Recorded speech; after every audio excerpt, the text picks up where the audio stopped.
नमस्कार प्रेक्षक हो, सह्याद्री वाहिनीच्या आरोग्य संपदा या कार्यक्रमामध्ये मी डॉक्टर प्रतिभा माने तुमचे मनापासून स्वागत करते। सर्वप्रथम नवरात्रीच्या आपल्या सगळ्यांना मनपूर्वक शुभेच्छा। प्रेक्षक हो, आपले शरीर हे विविध अवयवांचे अधिष्ठान असते। यामध्ये निरनिराळे अवयव हे शरीरामध्ये राहून एकोपाने त्यांचे कार्य करत असतात। अगदी त्वचेपासून हृदयापर्यंत किंवा डोळ्यांपासून आतड्यापर्यंत सगळे अवयव हे एक विशिष्ट प्रकारचे कार्य करत असतात आणि त्यांच्याद्वारे आपल्या शरीराचे स्वास्थ्य हे समतोलित राखले जाते।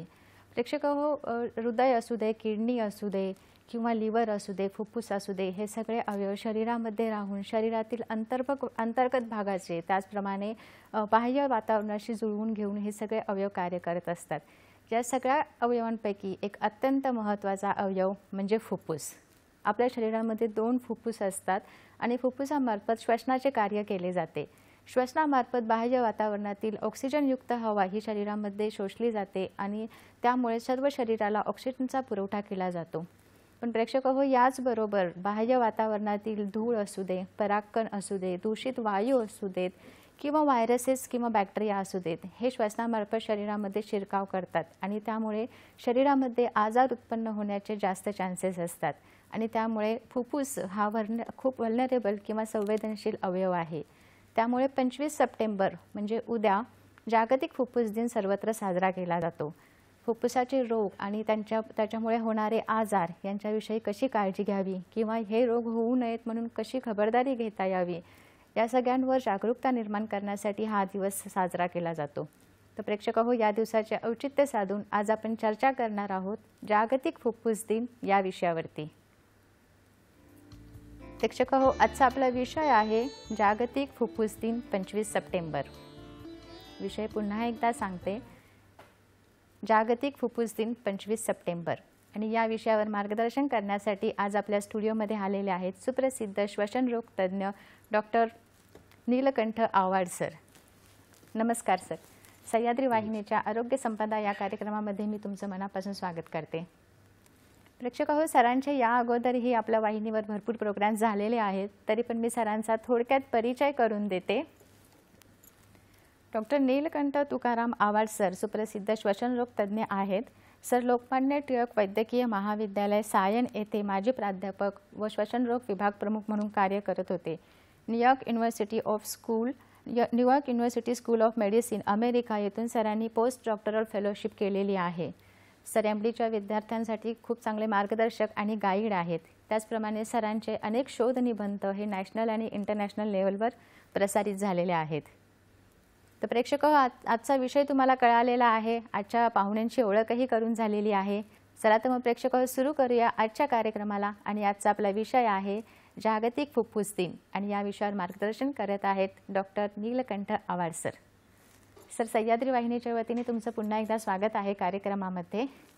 सर, आपण बघितलं तर एखाद्या अवयवाचा असा जागतिक दिन साजरा करणं अजून एवढं प्रचलित नाही आहे, पण फुफ्फुसाला एवढं का महत्त्व दिलेलं गेलं आहे की त्याच्यामुळे आपण त्याचा एवढा दिवस त्याच्यासाठी एक ठेवलेला आहे, तर त्याबद्दल काय सांगाल सर?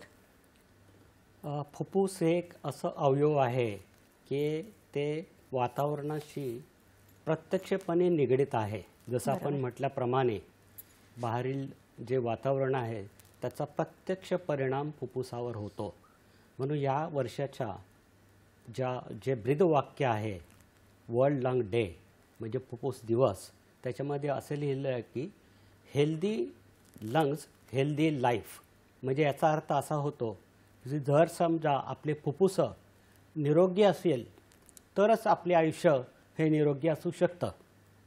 म्हणजे याचं महत्त्व असं आहे की फुफ्फुस जे आपल्या ह्याच्यामध्ये छातीमध्ये बसलेले आहेत 2 फुफ्फुस, तर त्यांचं कार्य हे अगदी 24 तास चालू असतं। हवा घेणं आणि त्याच्यातनं जो ऑक्सिजन आहे प्राणवायू ते घेणं आणि शरीराच्या प्रत्येक भागाला पुरवणं हे त्यांचं काम आहे। आणि ते काम अगदी ते प्रत्यक्षपणे करत असल्यामुळे हवेतील जे काय बदलाव होतील, जे काय प्रत्यक्ष धूळ येईल किंवा वायू निर्माण होतील किंवा क्लायमॅटिक म्हणजे हवामान बदल होतील, त्याचे प्रत्यक्ष परिणाम आपल्या फुफ्फुसावर आणि आपल्या इतर संस्थेवर होऊ शकतात। त्याचं काम आणखी म्हणजे महत्त्वाचं की फुफ्फुस हे केवळ आपला प्राणवायू घेत नाही, परंतु ते कार्बन डायऑक्साईड नावाचा घटकही सोडतो. कारण हा घटक जर समजा आपल्या रक्तात मिसळला तर त्याचे गैरपरिणाम होऊ शकतात आणि त्याच्यामुळे आपलं हृदय, आपला मेंदू, आपली किडनी आणि इतर अवयव हे शाबित राहतात आणि म्हणून फुफ्फुसाचं महत्त्व अनन्यसाधारण आहे. बरोबर. मग ज्यावेळेला आपण फुफ्फुसांचा विचार करतो, शरीराला ऑक्सिजन पुरवण्याचं आणि कार्बन डायऑक्साईड बाहेर टाकण्याचं अत्यंत महत्त्वाचं कार्य हे फुफ्फुसांद्वारे केलं जातं. मग फुफ्फुसाशी निगडीत आजार कोणकोणते असतात? आता आपण जर पहिली स्लाइड बघितली माझी, तर ही श्वसन संस्था जी आहे, कळलं ना, तर याच्यामध्ये आपल्याला दिसून येईल की फुफ्फुसाचे आजार अगदी नाकापासूनच सुरू होऊ शकतात. नाकानंतर आपला घसा येतो आणि घशानंतर स्वरकंठ आणि दोन्ही छातीच्या बाजूला 2 फुफ्फुस आहे जे जोडले जातात एका ट्रॅकिया नावाच्या नळीने. तर फुफ्फुसाचे रोग अनेक विविध आहेत, पण मुख्यतः आपल्यामध्ये साधारणपणे टीबीचं प्रमाण जास्त आहे, दम्याचं प्रमाण जास्त आहे, सीओपीडीचं प्रमाण जास्त आहे, इंटरस्टिशियल लंग डिजीज नावाचा रोग आहे त्याचं प्रमाण जास्त आहे. तर असे अनेक आणि निमोनिया हे सुद्धा प्रचंड रोग आहेत. फुफ्फुसामध्ये अनेक रोग होतात आणि फुफ्फुसाला हे सिस्टमिक मिरर म्हणतो आपण त्याला. म्हणजे शरीरामध्ये कुठेही इतर आजार झाले तर त्याचे परिणाम आपल्याला फुफ्फुसामध्ये दिसतात. तर फुफ्फुसाचे अनेक आजार आहेत, त्यामुळे सांगता येणं कठीण आहे पूर्ण लिस्ट, परंतु हे मुख्य आजार आहेत. बरोबर. सरांनी सांगितल्याप्रमाणे आपले फुफ्फुस हे बाह्य वातावरणाशी डायरेक्ट संबंध येत असल्यामुळे त्याचा बाह्य वातावरणाशी संबंध आल्यामुळे बऱ्याच वेळेला बाहेरून जे पॅथोजन्स असतात किंवा जे बॅक्टेरिया व्हायरसेस असतात ते डायरेक्ट शरीरामध्ये एंट्री करू शकतात. सर, मग ह्याची जी स्पेसिफिक कारणे आहेत ती कशा प्रकारे असतात? आता मी आपल्याला पुढच्या स्लाइडने दाखवतो की वातावरणातील जे बदलाव होतात, मुख्यतः इंडस्ट्रीज आहेत किंवा समजा प्राणी आहेत, तर त्याच्यामधून जे काही वातावरणात वायू सोडले जातात त्याचे परिणाम आपल्या शरीरावर होत असतात. मग जो ग्रीन हाऊस इफेक्ट म्हणतो, म्हणजे जे आपण म्हणतो ना की हरित ग्रह परिणाम, तर त्याच्यामुळे सुद्धा आपल्या फुफ्फुसामध्ये रोग निर्माण होऊ शकतात. मध्ये कधी थंड वातावरण, कधी गरम वातावरण, तर याच्यामुळे आपल्यामध्ये वातावरणामध्ये जे वायू सोडले जातात त्याच्यामुळे सूर्याची जी ऊर्जा ते खालच्या भागातच राहते, अंतराळामध्ये जात नाही.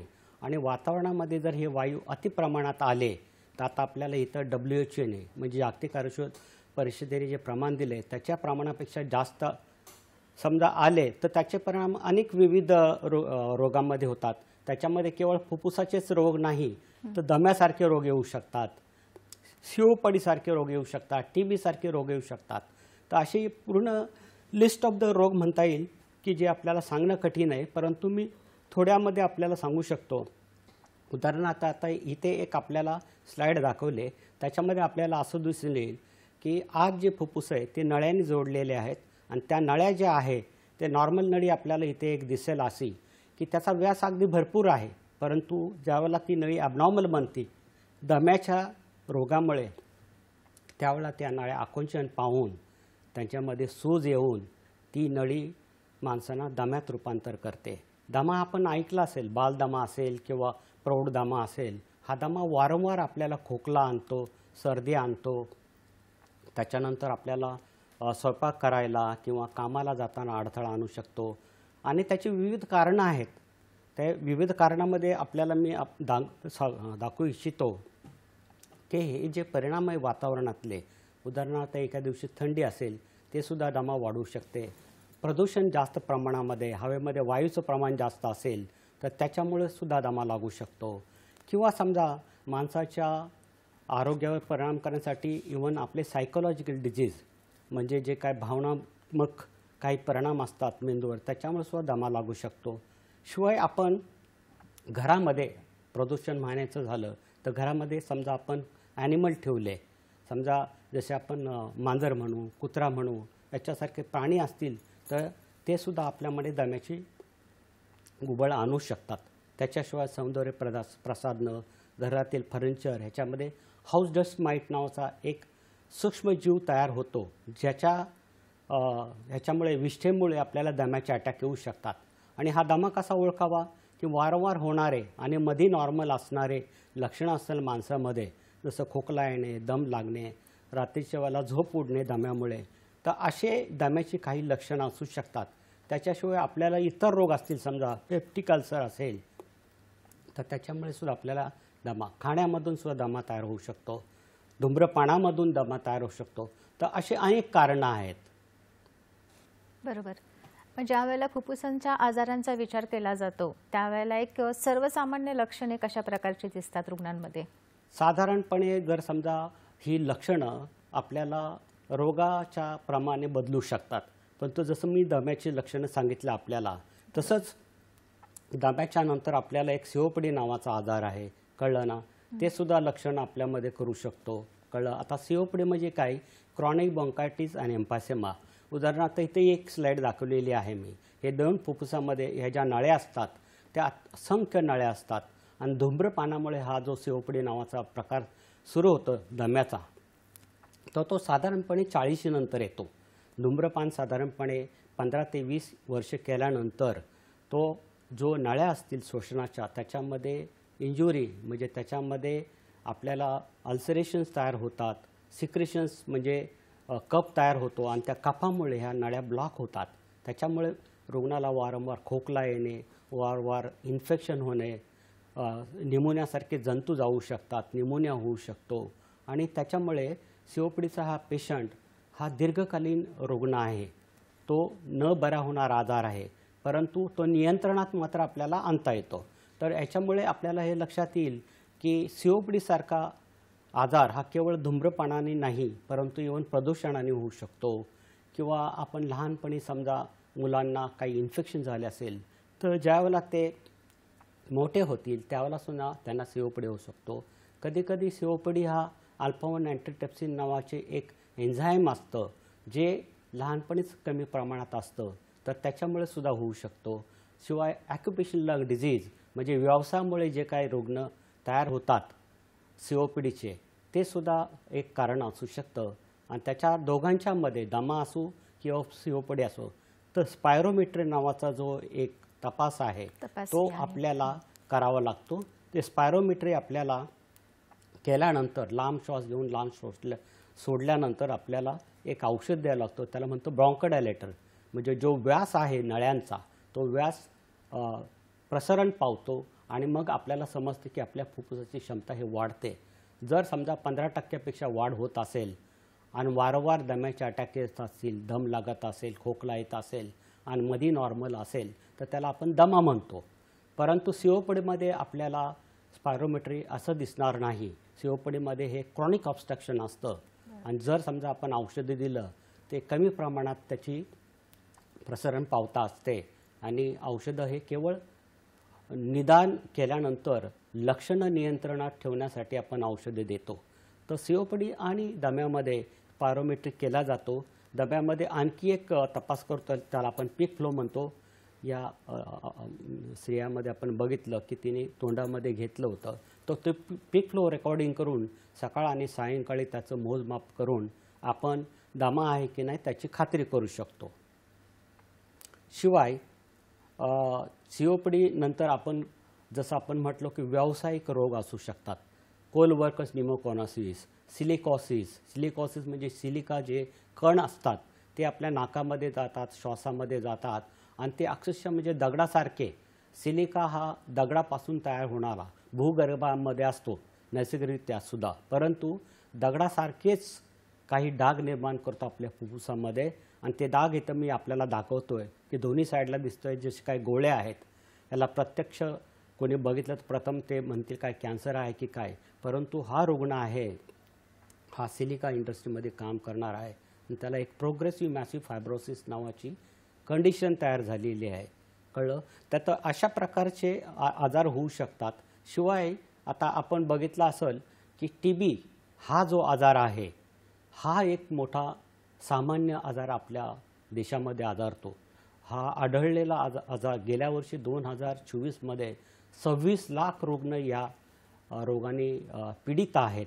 आणि हा रोग एकापासून दुसऱ्याला होत असल्यामुळे ज्यांची गरिबी आहे, ज्यांचं घर छोटं आहे, जे समजा अशा गर्दीच्या वस्तीमध्ये राहत असतील तर प्रामुख्याने हा आजार जास्त प्रमाणामध्ये अशा ठिकाणी त्याची लक्षणं म्हणजे खोकला येणे, ताप येणे, 2 आठवड्यापेक्षा जास्त खोकला किंवा ताप येणं किंवा वजन कमी होणं, भूक न लागणं, कधी शेवटच्या स्टेजला माणूस दम लागतो त्याला आणि कधी छाती दुखणे असे काही आपल्याला. पण हा रोग सामान्यतः हा ऑक्युपेशनल लंग डिझीज जसं सिलिका इंडस्ट्रीमध्ये जास्त प्रमाणामध्ये वाढतो, त्याच्यानंतर डायबिटीजमध्ये जास्त प्रमाणात असतो, शिवाय हा रोग HIV जास्त प्रमाणात असतो. तर कारणसुद्धा आपल्याला शोधावं लागेल. तर रोगाचं निदान केल्यानंतर ह्याच्यामध्ये साधारणपणे आपण 2 आठवड्यानंतर थुंकीचा एक तपास पाठवतो, त्याला जीन एक्सपर्ट म्हणतात. भारत सरकारने जीन एक्सपर्ट ही आपल्याला मुबलक प्रमाणात उपलब्ध करून दिली आहे आणि ती फ्री आहे. ती ताबडतोब पहिल्याच वेळेला केली की आपल्याला कळतं की हा ड्रग सेन्सिटिव्ह म्हणजे औषधाला प्रतिसाद देणारा आहे का ड्रग रेजिस्टंट म्हणजे औषधाला प्रतिसाद न देणारा आजार आहे हे आपल्याला कळतं. त्याच्यामध्ये आपण एक्सरे काढतो आणि थुंकीचा तपास करतो. परंतु याच्याशिवाय जर समजा कधी छातीमध्ये पाणी झालं तर ते पाणी काढूनसुद्धा आपल्याला जीन एक्सपर्ट पाठवता येईल. TB हा प्रादुर्भाव केवळ आपल्याला छातीमध्येच नाही, पण तो छातीमधून हे जंतू पुढे जाऊन आपल्यामध्ये हाडांचे रोग, TBचे, मेंदूचे रोग आणि इतर शरीराचे भाग आहेत त्याच्यामध्ये सुद्धा पसरू शकतो. तर हे आधी विविध प्रकारचे रोग आपल्याला होऊ शकतात. परंतु त्याच्याशिवाय भारत देशामध्ये निमोनिया नावाचा एक रोग आपल्याला माहिती आहे आणि याच्यामध्ये मुख्यतः बालकं हे मोठ्या प्रमाणात आढळतात. निमोनियामध्ये आपल्याला ताप येतो, तो एकदम 2 ते 3 दिवसाचा असतो, त्याच्यामध्ये खोकला येतो आणि रुग्ण अगदी गंभीर होतो, कधी त्याला ऑक्सिजनची गरज पडते. तर अशा प्रकारचे रोग होऊ शकतात आणि साधारणपणे अगदी लो मिडल इन्कम काम म्हणजे गरीब असलेल्या लोकांना हा मुख्यतः आजार 50 ते 60% लोकांना होऊ शकतो. बरोबर. प्रेक्षक हो, सरांनी दमा आणि COPD म्हणजे क्रोनिक ऑब्स्ट्रक्टिव्ह पल्मोनरी डिसीजेस याबद्दल खूप चांगल्या पद्धतीने आपल्याला माहिती दिलेली आहे. ही चर्चा आपण अशीच सुरू ठेवणार आहोत, पण इथे वेळ झालेली आहे एका छोट्याशा विश्रांतीची. कुठेही जाऊ नका, पाहत राहा आपला आवडता कार्यक्रम आरोग्य संपदा.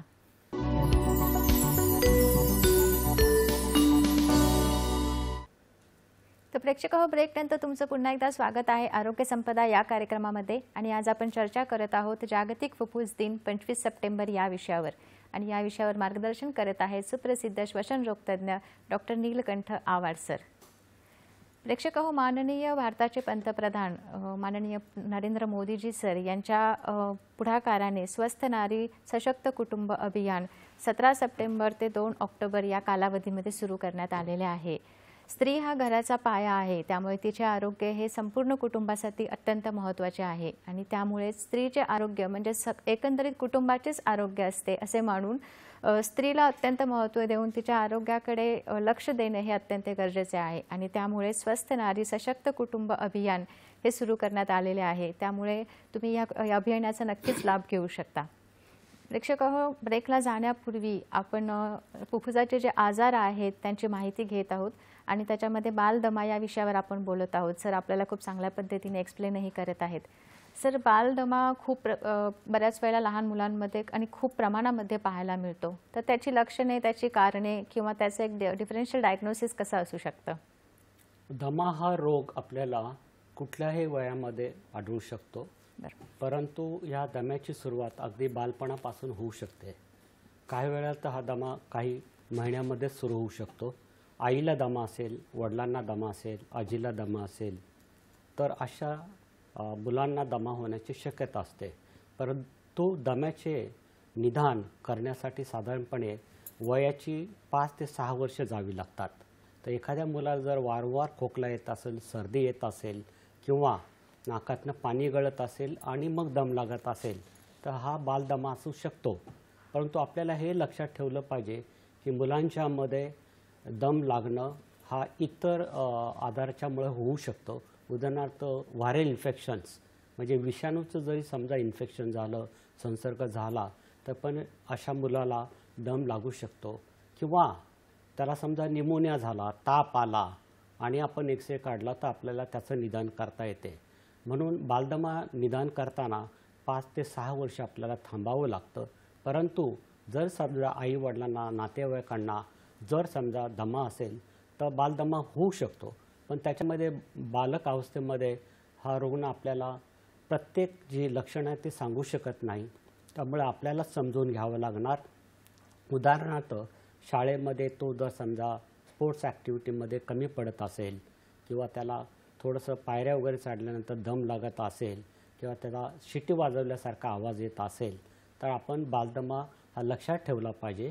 परंतु त्याच्या अगोदर महत्त्वाचं म्हणजे बाल अवस्थेमध्ये ही मुलं तोंडामध्ये समजा काय टाकत वगैरे असतील तर समजा अचानकपणे खोकला आणि दम सुरू झाला आणि मुलगा अस्वस्थ झालं तर फॉरेन बॉडी म्हणजे एखादा शेंगदाणा चणा ह्याचासुद्धा कण जाऊ शकतो आणि आपण त्या दृष्टिकोनातून पावलं उचलली पाहिजे, डॉक्टरला दाखवलं पाहिजे. बालदम्यामध्ये सुद्धा 6 वर्ष कंप्लीट झाल्यानंतर आपण एक्सरे काढून त्याची स्पायरोमेट्री नावाची टेस्ट करून दम्याचं आपण निदान करू शकतो आणि काही रक्ताच्या सुद्धा चाचण्या कराव्या लागतात. बालदमा जर समजा आपण निदान केला तर त्याच्यावर उपचार पद्धती आधुनिक जगामध्ये आहेत आणि मुख्यतः आपण ती उपचार पद्धती इनहेलरच्या माध्यमातून देतो त्यांना. जे श्वासना घ्यायची औषधं आहेत ते फार अगदी प्रभावी आहेत आणि ताबडतोब ते ॲक्ट करतात. दम्यामध्ये आपल्याला एक लक्षात ठेवलं पाहिजे की ताबडतोब ॲक्ट करणारी जी औषधं आहेत कळलं इनहेलरच्याद्वारे ती आपण घेतली की दम थांबतो.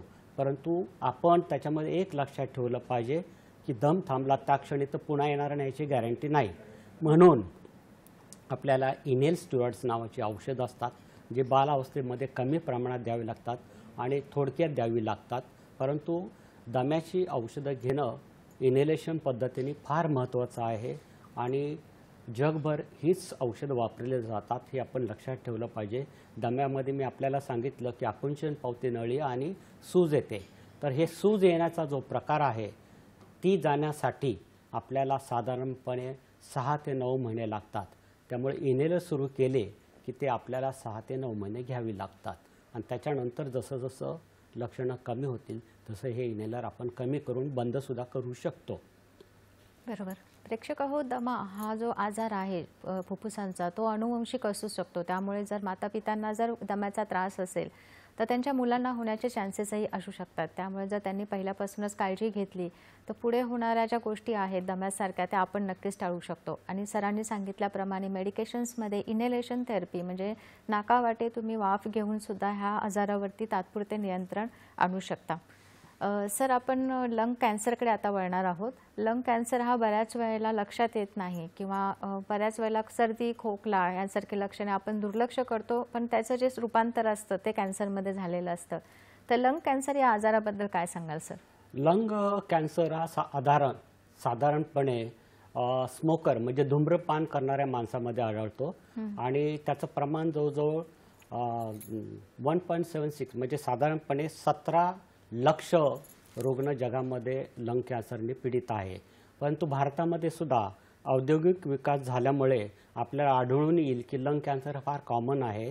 शिवाय औद्योगिक विकासानंतर शहरीकरण आणि माणसामध्ये धूम्रपानाचे जे प्रमाण आहे ते जास्त असल्यामुळे आपल्याला लंग कॅन्सर आढळतो. तर लंग कॅन्सर हा एकदा आपण निदान केलं की मग त्याच्या विविध चाचण्या करून रक्ताच्या आपण त्यांना ऑपरेशन साधारणपणे सांगतो. पण तो लंग कॅन्सर कोणामध्ये आपण सस्पेक्ट करावा? ज्या रुग्णामध्ये खोकला येतोय, ज्याचा आवाज बदललेला आहे, जो आवाज नॉर्मल असायचा आणि आता आपल्याला असं आढळतं की तो आवाज कमी झालेला आहे किंवा आवाजामध्ये बदल झालेला आहे, पण तो स्मोकर आहे, तर आपल्याला अशा रुग्णामध्ये लंग कॅन्सर आढळून येऊ शकतो. तर हे आपल्याला लक्षात ठेवलं पाहिजे. त्याच्याशिवाय जर समजा त्याला बोलताना समजा पूर्ण वाक्य करता येत नाही, दम लागतोय, तर अशा रुग्णामध्ये आणि महत्त्वाचं म्हणजे 40% रुग्णामध्ये खोकल्यातनं रक्त जाऊ शकते. तर अशा रुग्णामध्ये आपण लंग कॅन्सर म्हणजे संशय बाळगू शकतो आणि त्या दृष्टिकोनातून X-ray, CT scan, MRI, blood investigations आणि काही बायोप्सी वगैरे करून त्याचं निदान करू शकतो. त्याच्या इम्युनॉलॉजिकल स्टडी करून, इम्युनोहिस्टोकेमिस्ट्री म्हणतात. तर विविध प्रकारचे जे कॅन्सर आहे त्याच्याप्रमाणे किमोथेरपी, रेडिएशन थेरपी, ऑपरेशन आणि काही आता बायोलॉजिकलसुद्धा उपलब्ध आहे, ज्याच्यामुळे जर समजा रुग्ण लवकरच्या अवस्थेत आला, स्टेज 1ला आला, तो ऑपरेशन स्टेज 2 पर्यंत किंवा स्टेज 3A पर्यंत आपण त्याचं ऑपरेशन करू शकतो. स्टेज 1ला जर आपण ऑपरेशन केलं तर त्याची रुग्णाची वाचण्याची शक्यता 75% चांगली असते. परंतु जसा रुग्ण समजा शेवटच्या क्षणी येत असेल तर मग अशा रुग्णाची जी प्रोग्नोसिस असते ती साधारणपणे इतकी चांगली नसते. त्यामुळं रुग्ण ज्यावेळेला अशी लक्षणं घेऊन येतो त्यावेळेला ताबडतोब आपण त्यांचं निदान करणं आणि मनामध्ये शंका बाळगून त्या दृष्टीने निदान करणं महत्त्वाचं आहे. रुग्णांनी सुद्धा लवकरात लवकर डॉक्टरकडे जाणं महत्त्वाचं आहे. बरोबर. प्रेक्षक हो, ही चर्चा आपण सुरू ठेवणार आहोत. आपल्याला एक फोन येतोय अजिंक्य बदलापूरवरून. हॅलो. मला असं विचारायचं होतं, दमा आणि ब्रॉन्कायटिस मध्ये फरक काय, याबद्दल काय सांगा. ठीक आहे, धन्यवाद अजिंक्य सर, तुमचा प्रश्न कळलेला आहे. हो, आपण बरोबर बोललात की मी सांगितल्याप्रमाणे एखादा रुग्ण समजा बालावस्थेत आहे किंवा प्रौढ अवस्थेत आहे आणि त्याच्या आईवडिलांना जर दम्याचा विकार असेल ज्याच्यामध्ये लक्षणंही दररोज दिसत नाही, ती कधीकधी सुरुवातीला महिन्यातनं एकदा येतात, कधी नंतर मग समजा आपण त्याची काळजी नाही घेतली ते आठवड्यातनं एकदा येणार किंवा मग समजा आणखी काळजी घेतली नाही तर ते वारंवार येणार. परंतु ह्या दरम्यान तो रुग्ण हा नॉर्मल असतो, त्याला काही लक्षण नसतात, तर त्याला दमा म्हणतो आपण. परंतु ब्रॉन्कायटिस किंवा COPD त्याच्यामध्ये 2 प्रकार आहेत. एक म्हणजे एम्फायसिमा आणि दुसरं म्हणजे ब्रॉन्कायटिस. जसं आपण म्हटल्याप्रमाणे जो ब्रॉन्कायटिस आहे त्याच्यामध्ये पेशंटला खोकला येतो, त्याच्यानंतर जर समजा त्याची आपण काळजी नाही घेतली तर मग हळूहळू पेशंटला साधारणपणे दम लागायला सुरुवात होतो. आणि COPD दम्यामध्ये हार्टचे डिजीज, ब्लड प्रेशर, डायबिटीज, शिवाय ऑस्टिओपोरोसिस म्हणजे आपले जे हाडं आहेत ते वीक होणं आणि याच्यासारखे म्हणजे इतर व्याधीसुद्धा तयार होऊ शकतात. तर ब्रॉन्कायटिसमध्ये दररोज लक्षणं असतात आणि ही लक्षणं जर समजा व्हायरल इन्फेक्शन झालं किंवा समजा पेशंटला निमोनिया झाला ते अतिप्रमाणामध्ये आढळतात.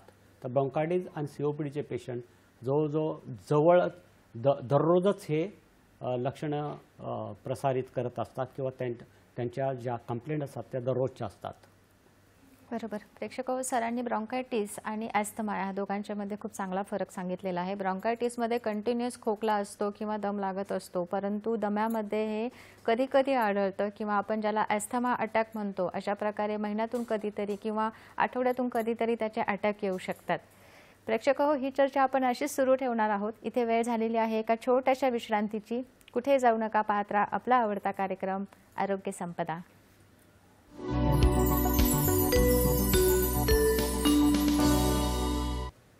तर प्रेक्षक हो, ब्रेकनंतर तुमचं पुन्हा एकदा स्वागत आहे आरोग्य संपदा या कार्यक्रमामध्ये. आणि आज आपण चर्चा करत आहोत जागतिक फुफ्फुस दिन या विषयावर. आणि या विषयावर मार्गदर्शन करत आहेत सुप्रसिद्ध श्वसन रोग तज्ज्ञ डॉक्टर नीलकंठ आवाड सर. प्रेक्षक हो, आपण ब्रेकला जाण्यापूर्वी श्वसनाचे जे आजार आहेत त्या आजारांवर सविस्तर चर्चा करत असतो. पण या आजार होण्यामागे एक महत्त्वाचं कारण असतं, ते म्हणजे ग्रीन हाऊस इफेक्ट किंवा ग्रीन हाऊसद्वारे होणारे परिणाम. साधारणपणे प्रगत शेतीचं तंत्रज्ञान जेव्हापासून भारतामध्ये आलं तेव्हापासून ग्रीन हाऊसला खूप चांगल्या पद्धतीने प्रतिसाद मिळत आहे किंवा लोक त्याच्याकडे वळत आहेत. पण एखाद्या चांगल्या गोष्टीबरोबर जे दुष्परिणाम आहेत तेही त्याच्यासोबत येतातच. तर सर, ग्रीन हाऊस इफेक्ट म्हणजे काय आहे आणि त्याचे दुष्परिणाम हे कशा प्रकारे दिसून येतात? ग्रीन हाऊस इफेक्ट हे आपल्या पृथ्वीतलावर जे वायू सुटतात, ज्याच्यामध्ये उदाहरणार्थ आपण शेतीची कामं करत असेल तर त्यातनं मिथेन नावाचा वायू सुटतो, जे कावडंग म्हणजे जनावरांचे जे शेण असतं त्याच्यातनं तो तयार होतो, किंवा केमिकल फर्टिलायझर्स आहेत त्याच्यातनं तो तयार होतो. इंडस्ट्रीमध्ये समजा आपण कोळसा वापरत असेल तर त्यातनं कार्बन डायऑक्साईड तयार होतो. शिवाय वाहनामधून जो नायट्रोजन डायऑक्साईड तयार होतो, ओझोन असतो फ्री लेअरमध्ये, त्यालासुद्धा ग्रीन हाऊस किंवा हरितगृह वायू म्हणतो आपण. पण त्याच्याशिवाय जे का आपण स्प्रे वापरतो त्याच्यातनं क्लोरोफार्बन परक्लोरोफेन ह्या जे वायू आहेत ते आपल्या पृथ्वीतलामध्ये आढळतात. पण ज्यावेळेला त्यांचे जास्त प्रमाण होते, ज्यावेळेला आपल्याकडे झाडं नाहीत किंवा ग्रीनरी नाहीत, तर त्याच्यामुळे काय होऊन जातं की सूर्याचा जो प्रकाश आहे, एनर्जी आहे, जी ऊर्जा आहे, ते हे ग्रीन वायू आपल्यामध्ये शोषून घेतात. आता हे जे वायू आहेत साधारणपणे ही एनर्जी आहे ते अंतराळात गेली पाहिजे. कारण जर समजा पृथ्वीवरलं तापमान हे समतोल राहायचं असेल तर अंतराळात जाणं हे मुख्यतः चांगलं असतं. परंतु असं घडत नाही. जर समजा प्रदूषण या कारणामुळे वाढलं तर मग आपलं तापमान वाढतं आणि तापमान वाढल्यामुळे क्लायमॅटिक कंडिशन म्हणजे हवामानामध्ये बदल होतो आणि हवामानामध्ये बदल झाला की मग अकालीन पाऊस पडणे, अकालीन थंडी येणे आणि ही स्ट्रोक म्हणजे उष्मघात याच्यासारखे प्रकार तयार होतात.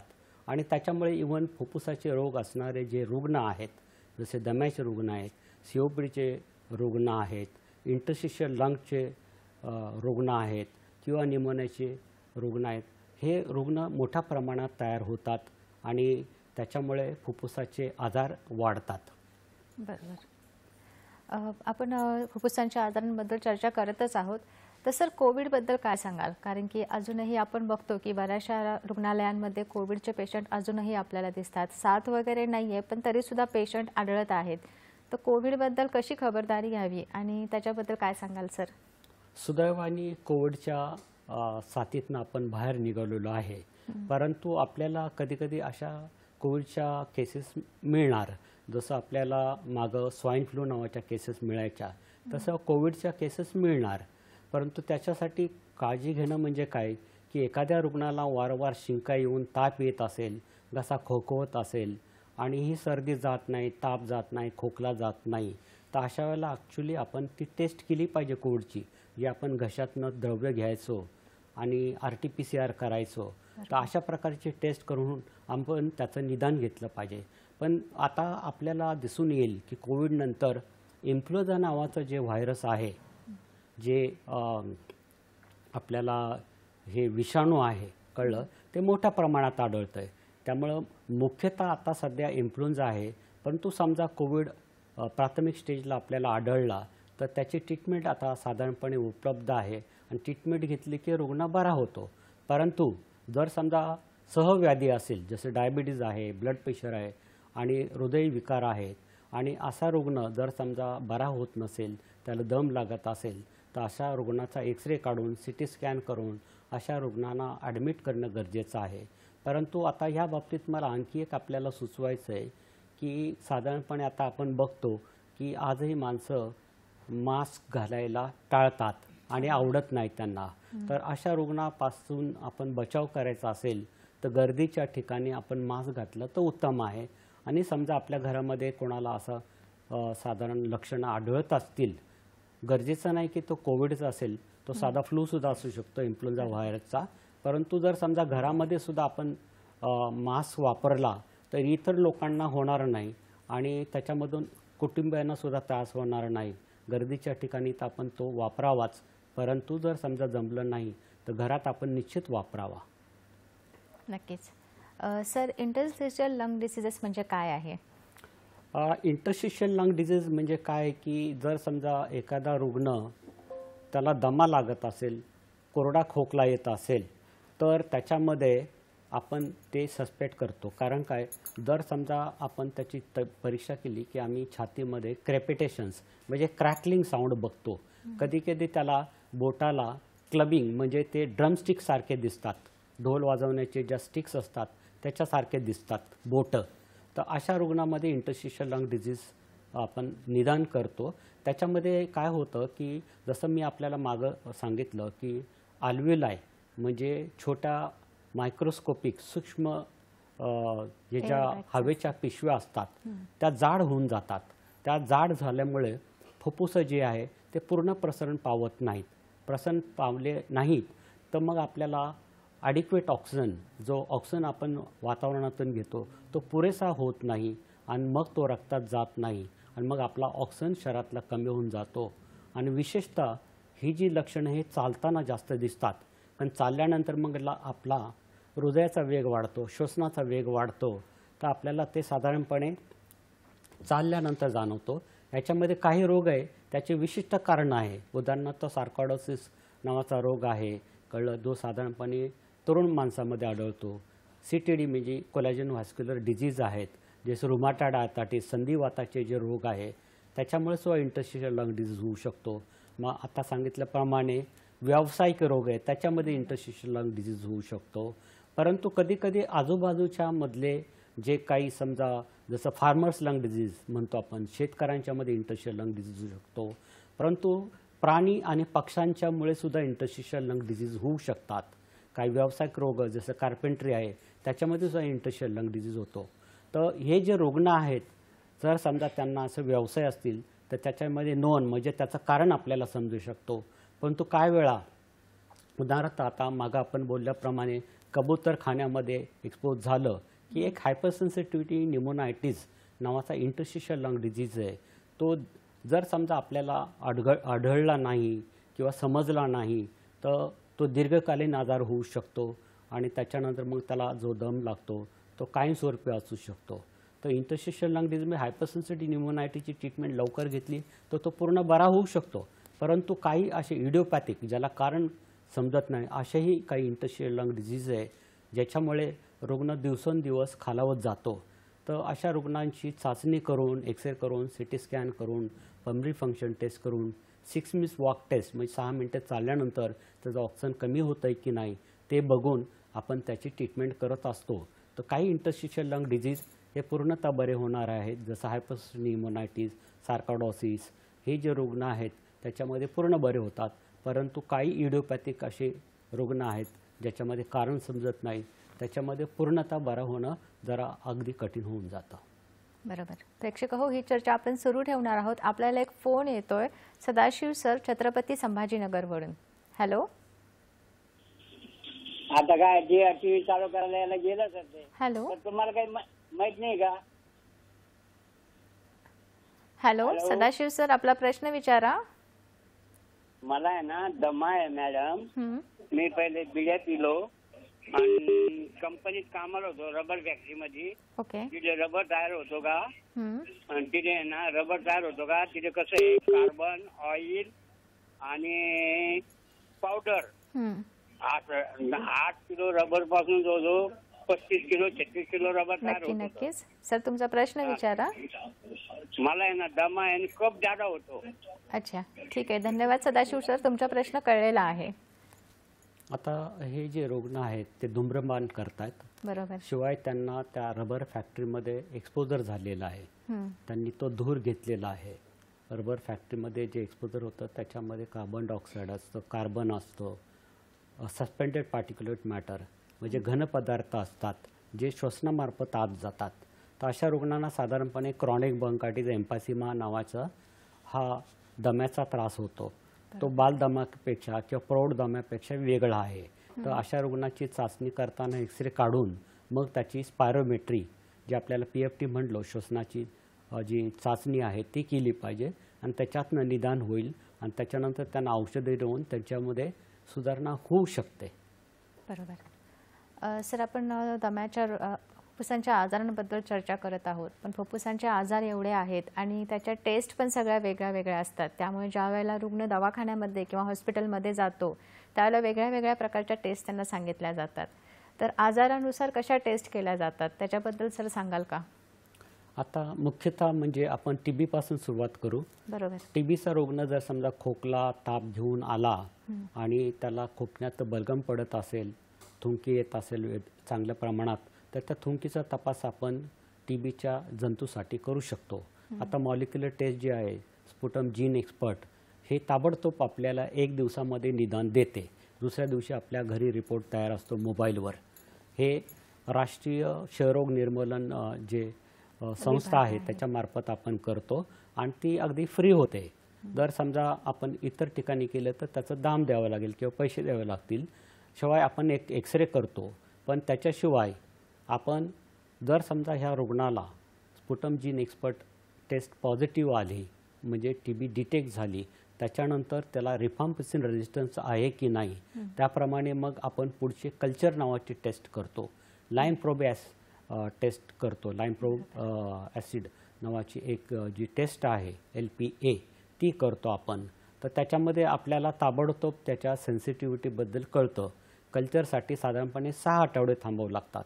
पण तो कल्चर कधी 2-3 आठवड्यांनी पॉझिटिव्ह आलं तर पुन्हा सेन्सिटिव्हिटी म्हणजे जे आपण त्यांना अँटीबायोटिक देणार आहे ते त्याला लागू पडतील की नाही ते कळतं.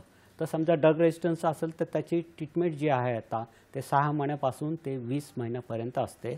ड्रग सेन्सिटिव्ह म्हणजे साधारण TB झाला असेल तर त्याची ट्रीटमेंट 6 महिने. परंतु जर समजा मेंदूचा TB झाला असेल किंवा समजा इतर स्पाईनचा TB असेल, आपल्या हाडं जी आहेत मणकेचे त्याचा TB झाला असेल तर त्याच्यामध्ये एक 12 महिन्याची ट्रीटमेंट असू शकते. तर अवयव ज्याप्रमाणे बाधित आहेत त्याप्रमाणे ट्रीटमेंट 6 महिने ते 12 महिने साधारणपणे चालते. आणि ड्रग रेजिस्टंट TBमध्ये 6 महिन्यापासून ते 20 महिन्यापर्यंत ट्रीटमेंट चालू पडते. बरोबर. सर, कोविड ज्यावेळेला होतो किंवा कोविडची टेस्ट करताना कुठल्या कुठल्या टेस्ट कराव्या लागतात? आता मी सांगितलं पण RT-PCR हे आपण कॉमन टेस्ट करायचो. आपण आपल्या घशामधून ते द्रव्य घ्या किंवा नाकातनं टेस्ट करायचो ती कळलं. परंतु जीन एक्सपर्टसुद्धा ॲक्च्युली जे क्विक होऊन जाते जे 1.5 ते 2 तासामध्ये, तर ह्या व्हायरससाठी सुद्धा जीन एक्सपर्ट उपलब्ध आहे तर ती टेस्ट करता येते.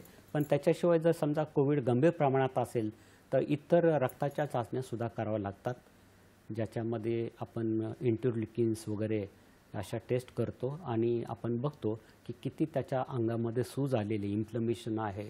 त्याच्याप्रमाणे इतर औषधंसुद्धा आपल्याला म्हणजे चालू करावं लागतात. CRP नावाची टेस्ट आहे.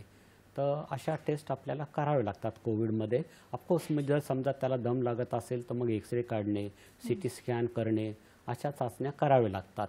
रुग्णाच्या गंभीरतेवर कुठल्या चाचण्या करायचं ते अवलंबून असतं. साधे RT-PCR आणि जर समजा रुग्ण घरी असेल तर त्याला ती अँटीव्हायरल देऊन कोविड चांगला होऊ शकतो. बरोबर. प्रेक्षक हो, फुफ्फुसांचे जे आजार आहेत ते जरी सर्दी खोकल्यासारखे सामान्य लक्षणं जरी दिसत असतील तरी आतमध्ये त्याची जी पॅथॉलॉजी असते ती खूप वेगळ्या प्रकारची असते. काही आजार हे विषाणूंमुळे होतात, काही आजार हे बॅक्टेरियामुळे होतात. त्याचप्रमाणे कॅन्सरसारखे आजार हे ऑटोइम्युनही असू शकतात. त्यामुळे जेव्हा तुम्ही टेस्टिंगला जाता त्यावेळेला स्पेसिफिकली काही आजारांसाठी तुम्हाला टेस्ट लिहून दिल्या जातात, तर त्या तुम्ही करून लवकरात लवकर तुमच्या आजाराचं निदान करून घेऊ शकता आणि त्याच्यावरती चिकित्सा सुरू करू शकता. सर, ज्या वेळेला फुफ्फुसांचे आजार होतात त्यावेळेला त्या आजारांचा शरीराच्या इतर अवयवांवरती काही परिणाम दिसून येतो का? हां, बिलकुल. जसं आपण मागं डिस्कस केल्याप्रमाणे, चर्चा केल्याप्रमाणे फुफ्फुसं हे ऑक्सिजन घेण्याचं काम करतात आणि कार्बन डायऑक्साईड हे बाहेर फेकतात. तर ऑक्सिजनचं प्रमाण ज्यावेळेला आपल्या शरीरामध्ये कमी होऊन जातं, रक्तात कमी होऊन जातं, तर हे रक्त अगदी वेगवेगळ्या ठिकाणी ऑक्सिजन पुरवतं, अगदी आपल्या मेंदूपासून ते पार पायापर्यंत. तर मेंदूच्या ऑक्सिजन ज्यावेळेला कमी होतो त्यावेळेला रुग्ण एकदम अस्वस्थ होतो आणि त्याच्यामुळे त्याला कधीकधी फिट्स किंवा त्यांना इपिलेप्टिक फॉर्म म्हणतो आपण त्याला, जी आकडी म्हणतो त्याला, अशा प्रकारची सुद्धा गोष्ट होऊ शकते. दम लागू शकतो, त्याचा हार्ट रेट वाढवू शकतो.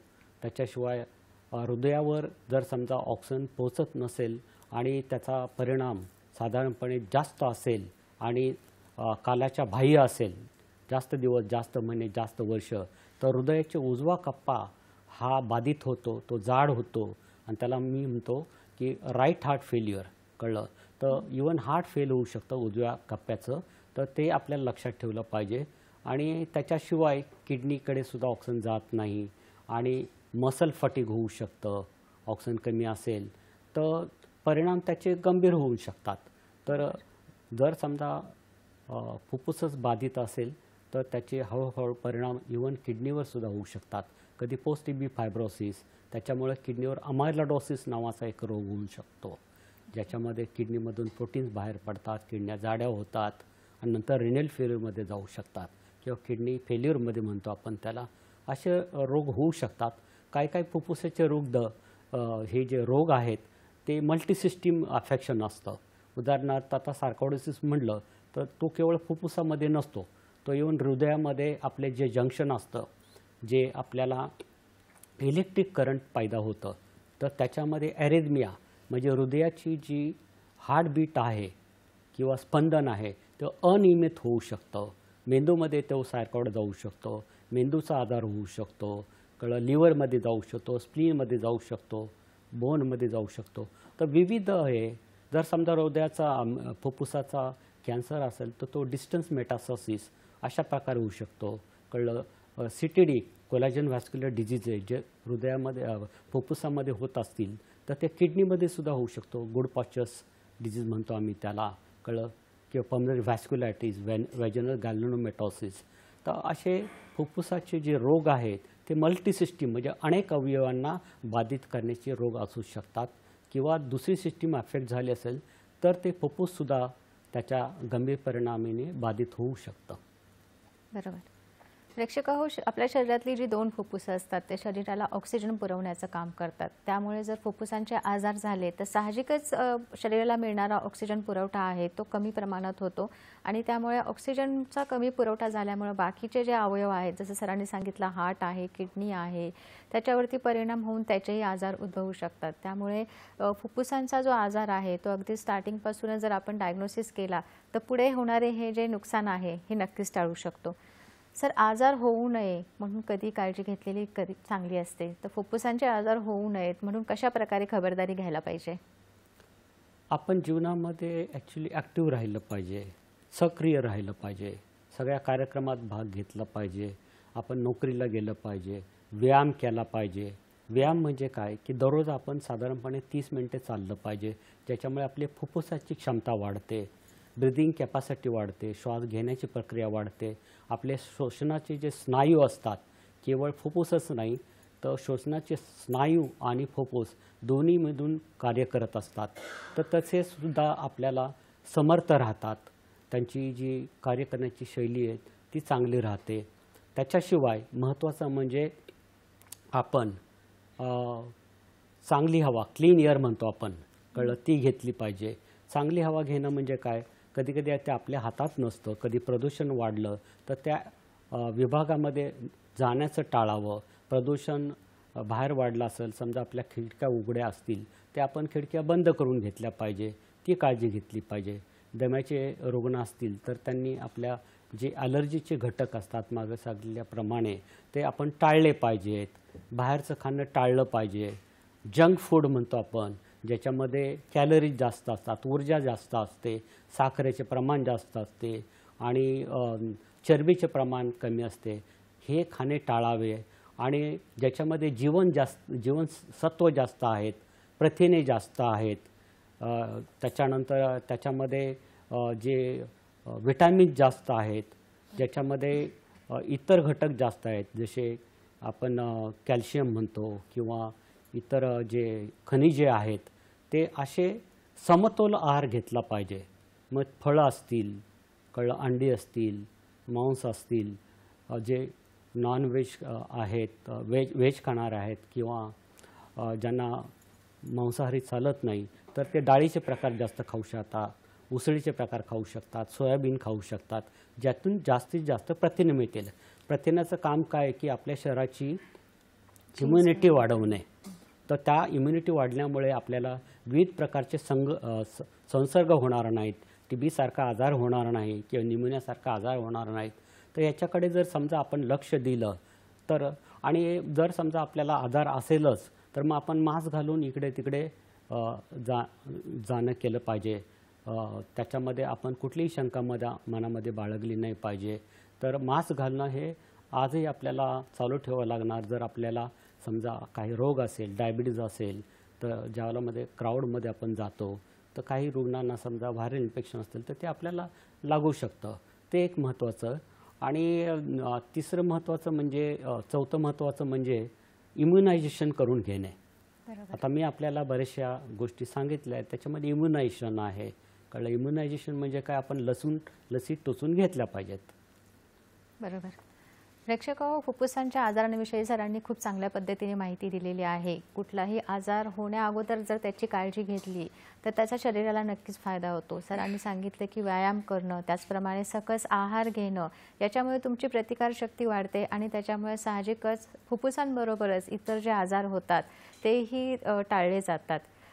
सर, आज आपण इथे आलात आणि प्रेक्षकांना खूप चांगल्या पद्धतीने मार्गदर्शन केलं, त्याबद्दल मी सह्याद्री वाहिनीच्या वतीने आणि प्रेक्षकांच्या वतीने तुमचे मनापासून आभार मानते. धन्यवाद.